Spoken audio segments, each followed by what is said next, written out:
Спасибо. Татарстанские подразделения МЧС сегодня получили 9 единиц современной спасательной техники, автоцистерны, маломерную лодку, комплексы для радиационной химической разведки и обработки. Все закуплено за счет федерального и республиканского бюджетов. Машина новая, полноприводная, проходимость хорошая.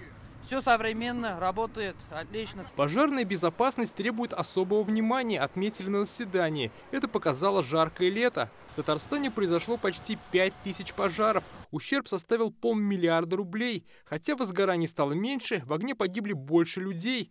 Весомая доля приходится на частный сектор. Важно устанавливать автономные пожарные извещатели. На пожарах погибло людей на 13,5% больше, чем в предыдущем.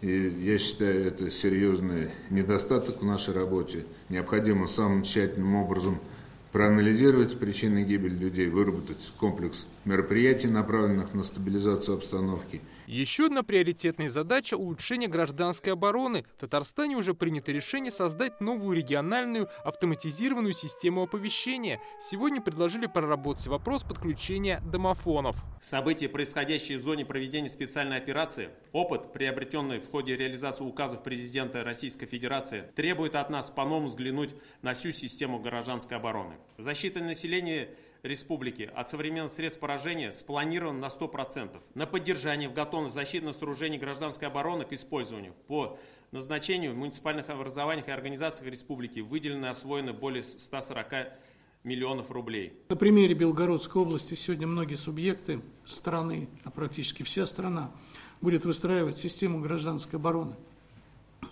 Мне бы очень хотелось, чтобы главы муниципальных образований и все службы к этому вопросу отнеслись очень и очень внимательно. Ни в коем разе не допустить того, чтобы здесь, в центральной части России, которая куется спокойствие, благополучие и обороноспособность нашей страны, были допущены те моменты, о которых могут использоваться в политическом или в каком-то аспекте. Последние 16 лет МЧС Татарстана возглавлял Рафис Хабибуллин. За это время республиканское подразделение 4 раза признавалось лучшим в стране. Теперь Рафис Завдатович будет работать помощником Раиса. Я считаю, что в МЧС служат и трудятся только герои.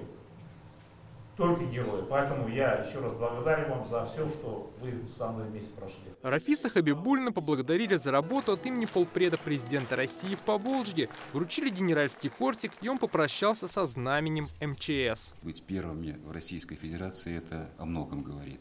Это о вашей безупречной службе. Указом президента России МЧС Татарстана пока будет руководить Ирик Кадамов. С приставкой в Рио он назначен до мая этого года.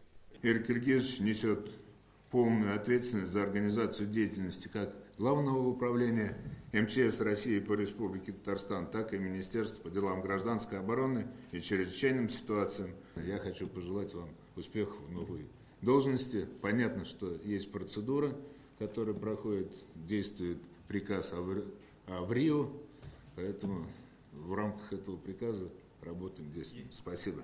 В этом году Татарстану предстоит провести ряд крупных международных мероприятий, и вопрос безопасности как никогда в приоритете. Дмитрий Айринин, Рамзиль Гарипов, ТНВ, Казань.